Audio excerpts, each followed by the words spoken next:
بسم اللہ الرحمن الرحیم۔ السلام علیکم۔ اللہ کی رحمتیں اور برکتیں نازل ہوں ہم سب پر۔ میرے محترم ناظرین، اس ویڈیو میں آپ فضائل اہل بیت سنیں گے اور اس ویڈیو میں ہم آپ کو بتائیں گے کہ جب حضور اکرم صلی اللہ علیہ وآلہ وسلم سے عیسائیوں نے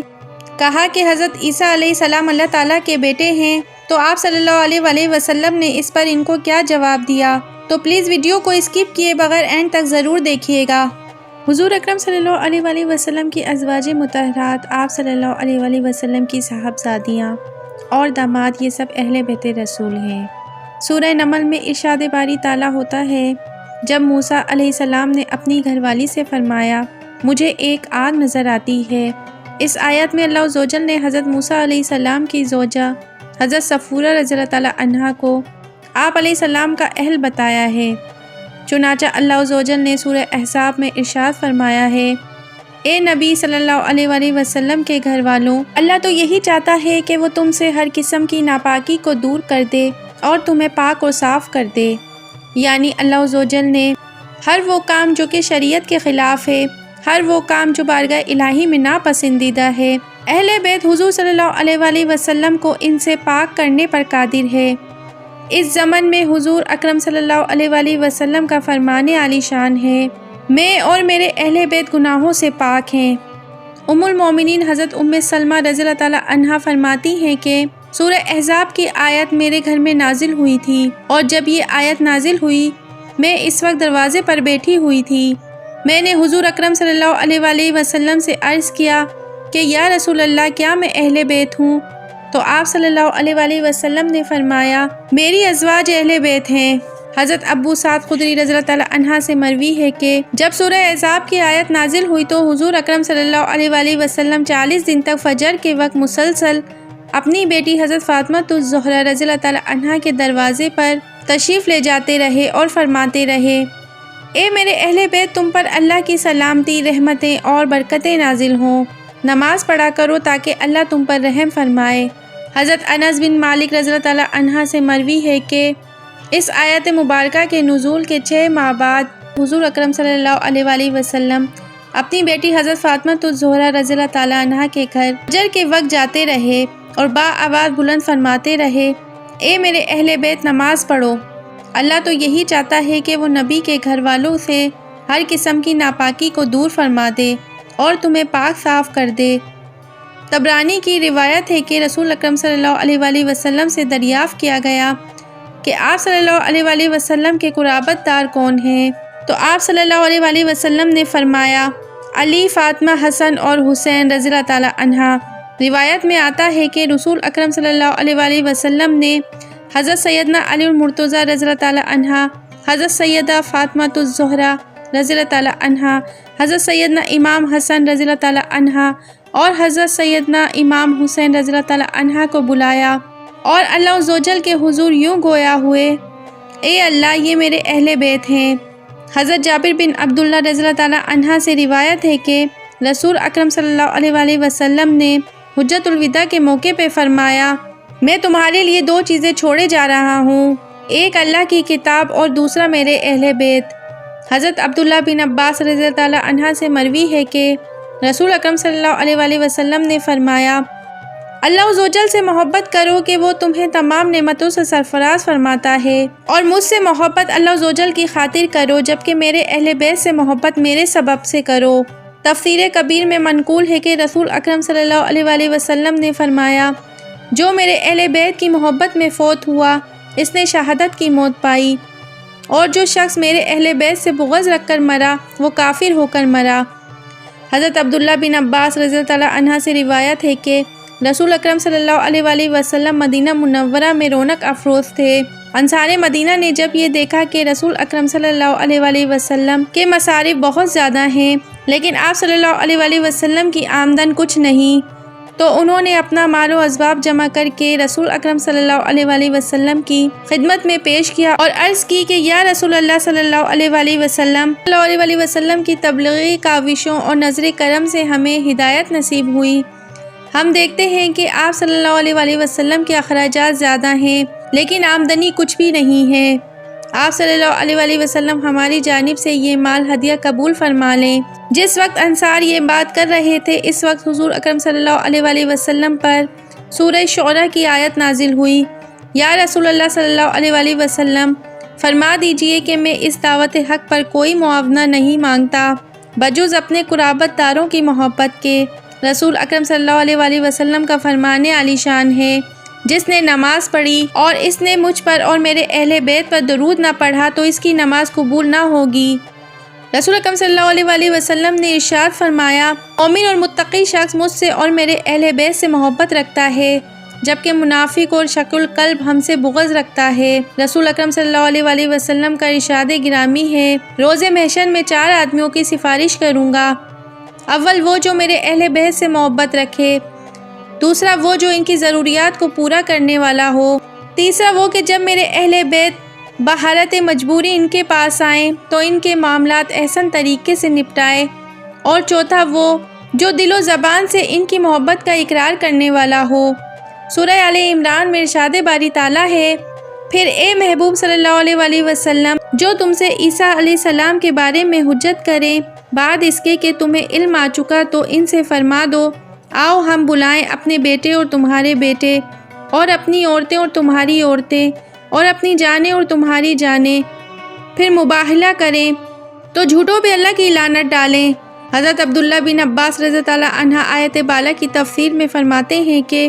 ایک مرتبہ نجران کے عیسائیوں کا ایک وفد حضور اکرم صلی اللہ علیہ وآلہ وسلم کی خدمت میں حاضر ہوا، اور ان کا مقصد آپ صلی اللہ علیہ وآلہ وسلم سے مناظرہ کرنا تھا۔ ان عیسائیوں نے حضور اکرم صلی اللہ علیہ وآلہ وسلم سے حضرت عیسیٰ علیہ السلام کے متعلق دریافت کیا۔ آپ صلی اللہ علیہ وآلہ وسلم نے فرمایا،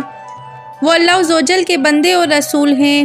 اور کنواری حضرت مریم کی جانب سے القاء کیے گئے ہیں۔ عیسائی بولے، وہ تو نعوذ باللہ اللہ کے بیٹے ہیں۔ حضور اکرم صلی اللہ علیہ وآلہ وسلم نے فرمایا، وہ کیسے؟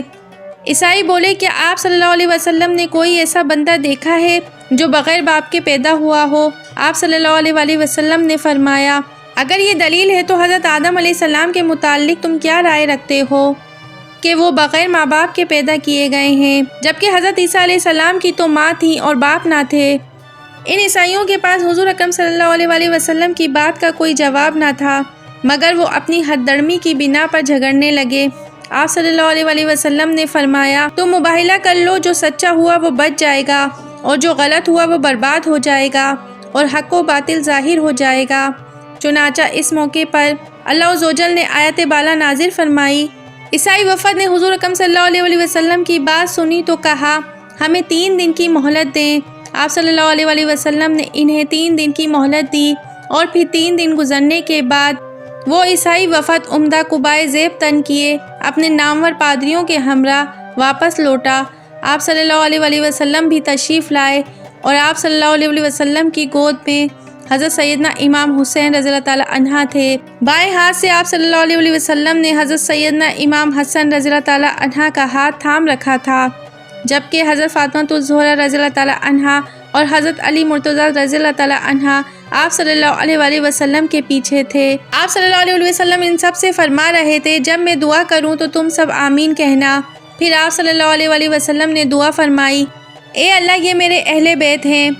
عیسائی وفد میں موجود بڑے پادری نے جب حضور اکرم صلی اللہ علیہ وآلہ وسلم کو اپنے اہل بیت کے ہمراہ دیکھا تو پکار اٹھا، بے شک میں ایسے چہرے دیکھتا ہوں، اگر یہ ہاتھ اٹھا کر اللہ عزوجل کی بارگاہ میں دعا کریں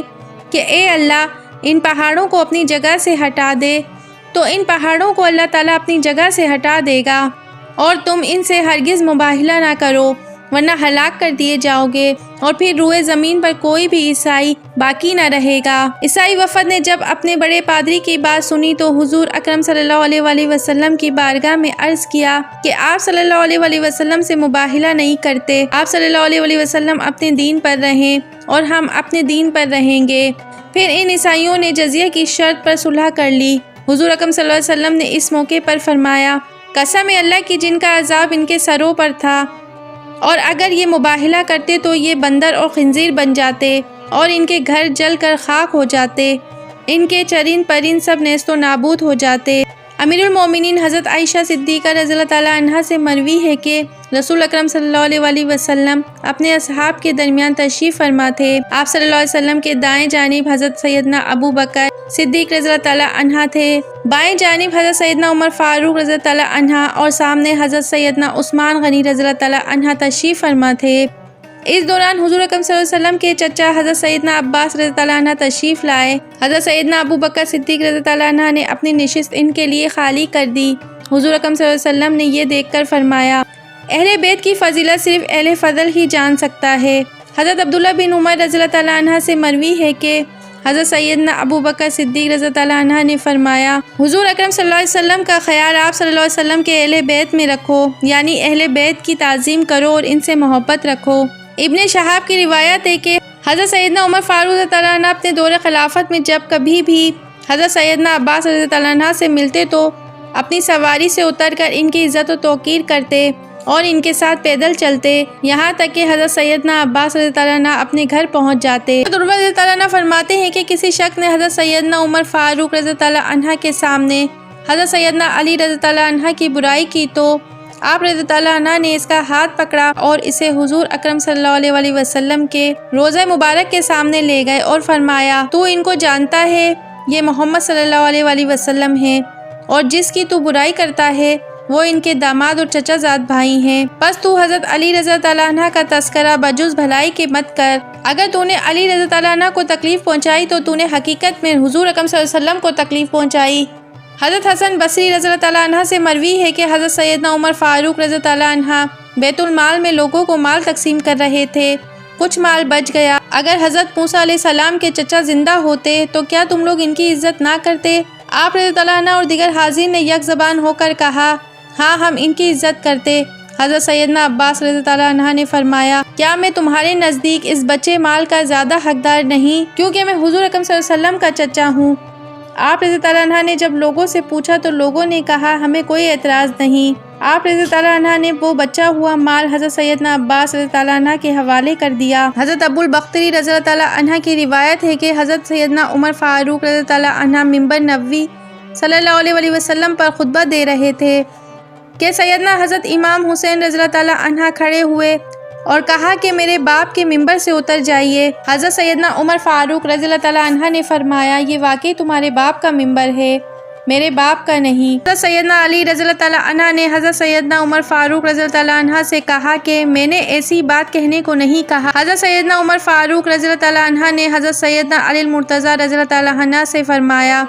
نہیں علی، اس نے درست فرمایا، یہ اس کے باپ کا منبر ہے۔ حضرت سیدنا عمر فاروق رضی اللہ عنہ کو اہل بیت رضی اللہ عنہ سے بے پناہ محبت تھی۔ آپ رضی اللہ عنہ اپنے زمانے خلافت میں جب شدید قحط پڑا تو آپ رضی اللہ عنہ نے حضور اکرم صلی اللہ علیہ وسلم کے چچا حضرت سیدنا عباس رضی اللہ عنہ کے وسیلے سے دعا مانگی۔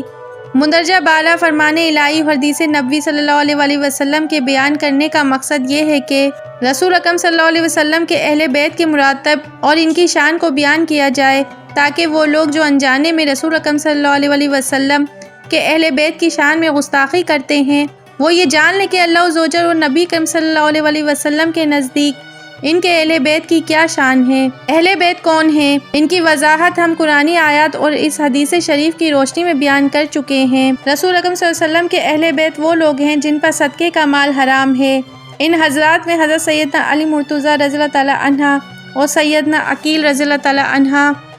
اور سیدنا جعفر رضی اللہ عنہ اور سیدنا عباس رضی اللہ عنہ اور ان کی اولادیں شامل ہیں۔ اللہ تعالی ہمارے دلوں میں بھی اہل بیت سے محبت کوٹ کوٹ کے بھر دے، آمین۔ اللہ تعالی میرا سنانا اور آپ کا سننا قبول فرمائے۔ امید کرتی ہوں کہ میری آج کی ویڈیو آپ کو ضرور پسند آئی ہوگی۔ اگر ویڈیو اچھی لگی ہے تو میرے چینل کو لائک، شیئر، سبسکرائب کیجیے اور بیل آئیکن پہ ضرور کلک کیجیے گا تاکہ میری آنے والی ویڈیو کا نوٹیفیکیشن بر وقت آپ کو ملتا رہے۔ زندگی رہی تو پھر ملیں گے کسی معلوماتی ویڈیو کے ساتھ۔ اللہ حافظ۔